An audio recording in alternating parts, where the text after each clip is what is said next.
Welcome back to సముద్ర blogs. Present నేనున్న location వచ్చి గోవా ఫిషర్మెన్ మార్కెట్. ఇక్కడ ఫిషెస్ అన్నీ కూడా మనకి హోల్సేల్ దొరుకుతాయి. సో నేనైతే ఎర్లీ మార్నింగ్ 7కి అయితే ఇక్కడికైతే వచ్చాం. అన్ని రకాల ఫిషెస్ కూడా చూద్దామని. ఇక్కడ మనకి ఇక్కడ చూడవలసిన ఎక్కువైతే పండుగప్ప చేపలు అయితే ఉన్నాయి, అండ్ ప్రాన్స్, అది కూడా పెద్ద ప్రాన్స్ కూడా ఉన్నాయి. చూడండి, ఇదే ఫిషర్మెన్ మార్కెట్. సో ఇక్కడ అన్నీ కూడా హోల్సేల్, ఎందుకంటే జస్ట్ ఆ పక్కన అయితే బోట్స్ ఉన్నాయి. బోట్స్ నుంచి దిగ్గానే మనకి ఇక్కడైతే పెడుతున్నారు. సో అన్ని ఫ్రెష్ కూడా లైవ్లో కూడా చాలా మట్టుకి కొన్ని అయితే లైవ్లో అయితే ఉంటున్నాయి.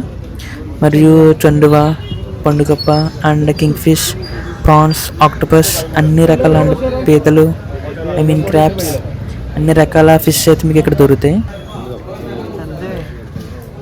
సో మీరు ఇంతకుముందు నా ఈ 4 వీడియోస్ ఎవరైతే చూడలేదో వాళ్ళైతే ఆ 4 వీడియోస్ అయితే చూసేయండి. ఇది కంటిన్యూషన్ ఈ గోవా ట్రిప్ యొక్క. ఇది 5th వీడియో. సో ఫిష్ అక్కడ పెట్టారు కదా, అది పండుగప్ప ఫిష్. అది ఒక ఫిష్ వచ్చి అయితే 5 కిలో వచ్చింది. ఇక్కడ అమౌంట్ వచ్చి 1 కిలో ఫిష్ 500 రూపీస్ అంట. సో బేరం ఆడితే ఒకరికైతే 400కి అయితే ఇవ్వడం జరిగింది. ఇవైతే నల్ల చందువాలు, దాని పక్కన ఉన్నవైతే తెల్ల చందువాలు. ఇక్కడ మార్కెట్లో చూస్తే ఫిష్ యొక్క కాస్ట్ చాలా తక్కువ అయితే ఉన్నాయి, కానీ బయట మనం ఎక్కడ కొన్నా సరే చాలా చాలా ప్రైస్ అయితే ఎక్కువ పెట్టాం సేల్ చేస్తున్నారు. ఒక చిన్న చందువ ఫిష్ ఫ్రై తినాలంటే ఒక 600 నుంచి 700 దాకా ఛార్జ్ చేస్తున్నారు. కానీ ఇక్కడ అదే ఒక ఫిష్ వచ్చి 100 రూపీస్కి అయితే వచ్చేస్తుంది చిన్నది. చూడండి ఎంత కాస్ట్ వేరియేషన్ ఉందో. అంటే టూరిస్ట్ ప్లేస్ అయ్యడం వల్ల వీళ్ళందరూ కూడా కాస్ట్ ఎక్కువ పెట్టి అమ్ముతున్నారు.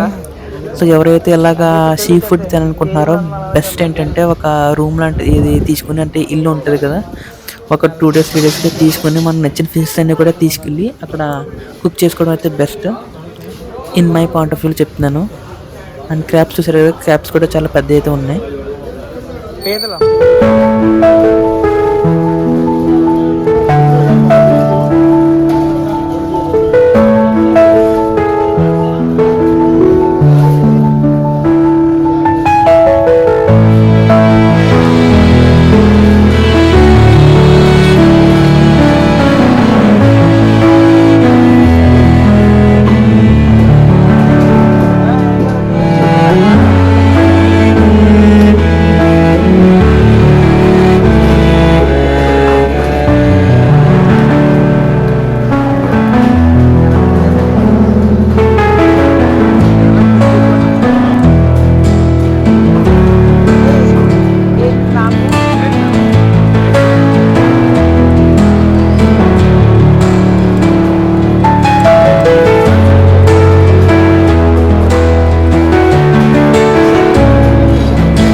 నెక్స్ట్ మన జర్నీ వచ్చేసి basilica boom of Jesus church.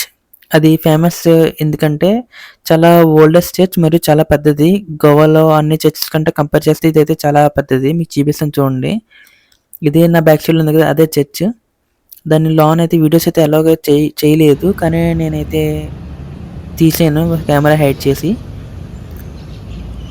And కరెక్ట్‌గా దీని ఆపోజిట్‌లోనే ఆర్కియాలజికల్ సైట్ ఉంటాయి కదా! అంటే సర్వే ఆఫ్ ఇండియా అది కూడా దీని ఆపోజిట్‌లో అయితే ఉంది. అది కూడా చాలా పెద్దది. మీకు ఆ పక్క కూడా వెళ్ళి నేనైతే ఎక్స్‌ప్లోర్ చేస్తాను. మేము మార్నింగ్ ఎగ్జాక్ట్‌గా 10కి అయితే ఇక్కడికి రీచ్ అయ్యాం.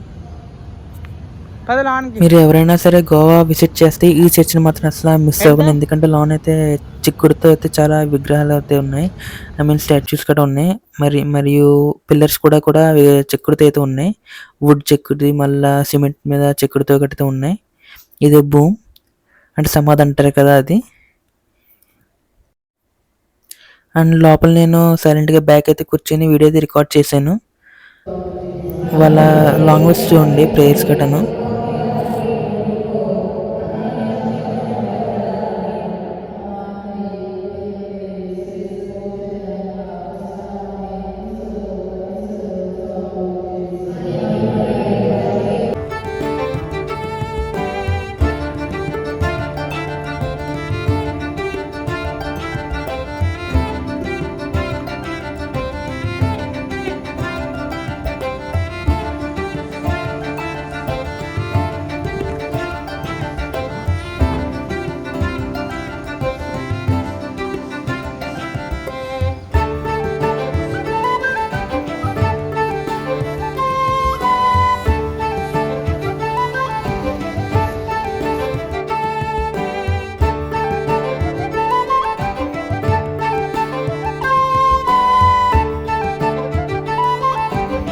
ప్రజెంట్ మనం ఉన్నది ఆర్కియాలజికల్ సర్వే ఆఫ్ ఇండియా అంటే మ్యూజియం.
సో, ఇవన్నీ కూడా ఎక్స్‌ప్లోర్ చేయగానే మేము స్టే చేసిన ప్లేస్ దగ్గరికైతే వెళ్ళాం. అక్కడ బ్రేక్‌ఫాస్ట్ అయితే ఇది పెట్టారు. సో, ఇక్కడితో నేను ఈ వీడియోని అయితే ఎండ్ చేస్తున్నాను. Thank you so much.